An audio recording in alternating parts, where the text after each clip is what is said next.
गांधी जी के हजारों कामों के ऊपर सवाल उठ सकते हैं, डिबेट हो सकती है, ये ठीक किया गांधी जी ने, ये गलत किया। लेकिन ये कोई नहीं कह रहा कि वो भारत के राष्ट्रपिता नहीं है।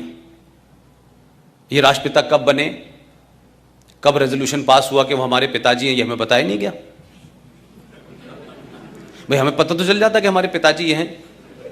वो कब कौन सा रेजोल्यूशन पास हुआ और देश में कहां पे ये इतना बड़ा माहौल बना कि देश के सारे लोग उनको राष्ट्रपिता बनाना चाहते हैं। अपने देश को भरोसा दिलाया और पूरी ताकत से कहा कि पाकिस्तान अगर बना तो मेरी लाश पे बनेगा। मैं एक उसकी सिमिलरिटी नहीं खींचना चाहता, और उस दौर में बहुत सारे लोग थे जो गांधी जी को, उनकी क्या ताकत थी कि जब वो नोआखली के दंगों में गए तो जहां हिंदू मुसलमान लड़ रहे थे, हाथों में तलवारें थी लोगों के, लोगों ने हथियारों से, हाथ से उनके तलवारें गिर गईं। गांधी जी के कहने से इतनी स्ट्रांग अपील थी। तो नाथूराम गॉडसे को भी लगा कि ये देश महफूज है, कम से कम ये गांधी के होते हुए नहीं होगा। आप में से किसी ने 15 अगस्त 1947 को जब इस दिल्ली में जश्न मनाया जा रहा था तो बंगाल में और पंजाब में क्या हो रहा था, ये किसी को अंदाजा है? ये क्यों नहीं देश को बताया गया? और हिंदुस्तान के कौन से डॉक्यूमेंट में लिखा है कि 15 अगस्त 1947 को भारत आजाद हुआ था? कोई डॉक्यूमेंट नहीं है सरकार के पास। नेशनल आर्काइव दिल्ली में चले जाएं, उसमें लिखा है 15 अगस्त 1947 को ट्रांसफर ऑफ पावर हुआ है। लेकिन हम गीत गा रहे हैं आजादी के। लिहाजा गांधी जी ने जो भरोसा देश को दिया, कोई तस्वीर ऐसी याद है हिंदुस्तान के किसी छोटे बड़े अखबार में कि जिस दिन 15 अगस्त को झंडा फहराया जा रहा था तो गांधी क्या कर रहे थे, गांधी थे कहां, कहां बैठे हुए थे? कोई प्रतिक्रिया है उनकी? तो ये आजादी, जिसको आप आजादी कह रहे हैं, जिसको हम सब लोग आजादी समझ रहे हैं, जिसमें 21 लाख लोगों की सरकारी रिकॉर्ड के हिसाब से मौत हुई है, सबसे ज्यादा लाशें पंजाब से की, सबसे ज्यादा उसके बाद लाशें बंगाल में हुई। गांधी के हत्यारे की चिंता है लोगों को। 21 लाख लोगों का मर्डर हुआ, 21 लाख लोग मारे गए, उनका जिम्मेदार कौन है? उसकी भी कोई जिम्मेदारी लेगा कि नहीं लेगा? वो किसके खाते में जाएंगी भाई? और क्या इस देशवासियों से पूछा था आपने कि हम एक लाइन खींच देंगे पंजाब से और एक लाइन खींच देंगे बंगाल में और ये मुल्क को हम बांट देंगे? ये किसने तय किया था? कौन कॉन्स्पिरेटर थे? क्या गांधी जी को नहीं पता? क्या गांधी जी की सहमति से नहीं हो रहा था? कि गांधी जी को नहीं पता था कि कौन कौन लोग इसमें शामिल हैं? तो गांधी जी की क्या प्रतिक्रिया थी भाई? अंबेडकर से उनका किसी बात पे विवाद हो गया तो अंबेडकर जी के पास पहुंचे और कहा कि मैं आपकी बात से सहमत नहीं हूं, और धरने पे बैठ गए।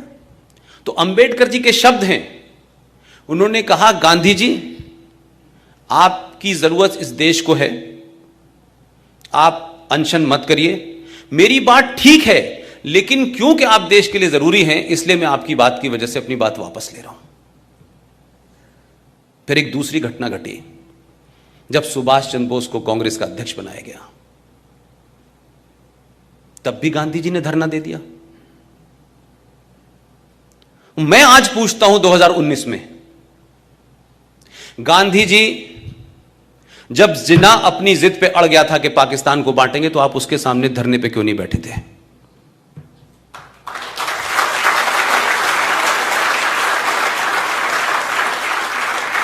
आप धरना देते, कुछ भी करते, ये देश नहीं बंटने देते ना। मैंने कोई एपिसोड नहीं देखा गांधी जी ने जिन्ना से बात की हो कि देश मत बांटो। तो जो आपने रवैया अंबेडकर के साथ किया, सुभाष के साथ किया, वो जिन्ना के सामने क्यों नहीं किया आपने? आप ऐसे अमरण अनशन पे क्यों नहीं बैठे कि नेहरू के ऊपर भी दबाव बन जाता?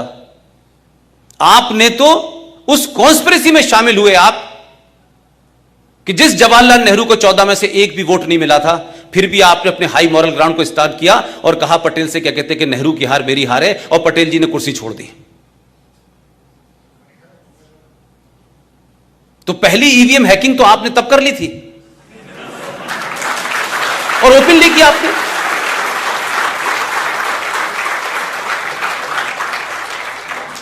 तो हम किसी आदमी को एक देवता की जगह बैठा दें और फिर उससे कहेंगे जो तुम कर रहे हो वो ठीक है, और उस पर सवाल उठाएंगे तो लोग कहेंगे देखिए साहब गांधी जी के बारे में, गांधी जी ऐसे थे।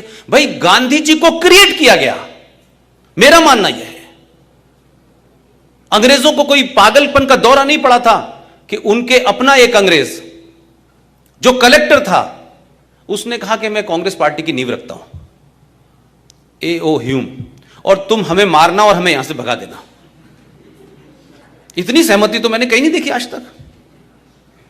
और मैं कहूं कि पूरी कांग्रेस पार्टी का चरित्र देखें अगर आप, ठीक है कि उसमें बहुत सारे लोग गए, फिर वापस निकल आए, फिर अलग अलग जगह चले गए, लेकिन कांग्रेस पार्टी का पूरा जन्म और कांग्रेस पार्टी की अप्रोच में कुछ लोगों को आप देखें कि जैसे ही इस देश में गरम दल का जैसे ही वो आगे बढ़ता था, तत्काल गांधी जी अनशन, अहिंसा, हम ये नहीं करेंगे, हम वो नहीं करेंगे। जब भी मैंने देखा कि ये ताकतें आगे बढ़ी, गांधी जी खड़े हो गए बीच में आके। और वही ग्रुप जिसे मैं चंडाल चौकड़ी कहता हूं, वही उनके साथ थी। सुभाष बाबू के मामले में गांधी जी ने अनशन किया था, वीर सावरकर के लिए अनशन किया था। तो जो लोग दिल्ली में थे और दिल्ली में सुबह सुबह लिखते थे लेटर टू डॉटर मॉर्निंग, दोपहर में भी लिखते थे, शाम में भी लिखते थे। अंग्रेज पूछता था ब्रेकफास्ट में क्या लेंगे और फिर खाने में क्या खाएंगे। ऐसी जेल अल्लाह करे पूरे देश को दे दे।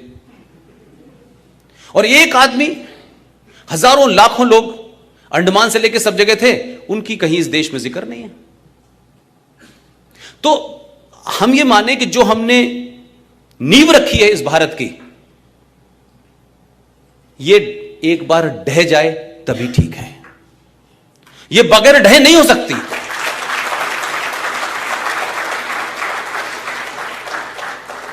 हमने ये देश इसलिए आजाद नहीं कराया था कि नेहरू जी प्रधानमंत्री बन जाएं 16 साल, और उनकी ताजपोशी जब मुमकिन होती है, जब इस देश के एक आदमी को, आज के रिकॉर्ड में अगर कहूं तो 1945 में उस आदमी को अंग्रेजों से मिलकर नहीं हटाया गया। क्या सुभाष चंद्र बोस 1945 में गायब हुए, उसमें नेहरू जी के अलावा दूसरी फोर्सेस नहीं थी? और ये बात मैं इसलिए कहता हूं कि अब से 6 महीने पहले जो हम लोगों की पिछले 4 साल से लड़ाई चल रही थी, वो पूरे तौर पे समाप्त हो गई। आप सबको पता होगा कि 6 महीने पहले हम लोगों ने सुभाष चंद्र बोस के सिलसिले से जो सिलसिला चल रहा था कि उनके सारे डॉक्यूमेंट को डीक्लासिफाई किया जाए, वो क्लासिफाई भी हुए। लेकिन बड़ी लड़ाई यह थी कि भारत का प्रधानमंत्री पहली बार आजाद भारत में 15 अगस्त के अलावा 21 अक्टूबर को जब सुभाष चंद्र बोस ने यूनाइटेड भारत में आजादी की घोषणा की थी, उस वक्त मेरा ख्याल है कि दुनिया के 11 देशों ने उसको मान्यता दी थी। यह डर कांग्रेस के लोगों को लगा कि हम तो ट्रांसफर ऑफ पावर में बैठे हैं कि हमारा नंबर आने वाला है, ये बीच में कहां से आ जाएगा। तो क्या कॉन्स्पिरेसी हुई कि 43 से 45 तक सुभाष गायब हो गए, और अभी 6 महीने पहले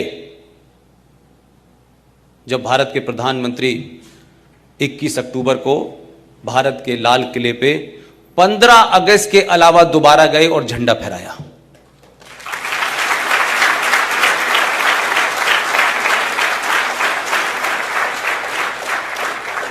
नरेटिव को बदलने में समय लगेगा। अगर यह भारत आज बन रहा होता तो आपकी लड़ाई बहुत मुश्किल नहीं होती। समस्या यह है कि हमारे घर में हमारे ही बच्चे, हमारे ही जनरेशन के लोग पिछले 70 साल से जो उनको इंजेक्ट किया गया है इतिहास के नाम पे, उनके अंदर से उसको हटा करके उसको गलत साबित करके जो सही बात है वहां तक पहुंचने में एक लंबा समय लगेगा। इसलिए यह लड़ाई ज्यादा लंबी है। इसलिए गांधी जी का नाम लेते ही कुछ लोग चिल्लाने लगते हैं। इसलिए जैसे ही वीर सावरकर का नाम आता है, वो गद्दार था, आपने खुद ही नैरेटिव गढ़ दिया है कि वीर सावरकर ने गद्दारी की और चिट्ठी लिखी, लेकिन वही लोग देश के ये नहीं बताते कि 1980 में मैडम इंदिरा गांधी ने जो सावरकर के परिवार को चिट्ठी लिखी है, वो एक किताब है, उसमें पब्लिश हुई है। उसमें उन्होंने कहा है कि सावरकर भारत की धरती का वो सपूत है जिसने भारत की आजादी में बहुत बड़ा रोल प्ले किया है। उसके वारिस कह रहे हैं, उसके परिवार के लोग कह रहे हैं, और उसकी पार्टी ये कह रही है कि सावरकर ने तो माफी मांगी थी। अब एक नैरेटिव बन गया है तो उस नैरेटिव को हटाने में समय लग रहा है।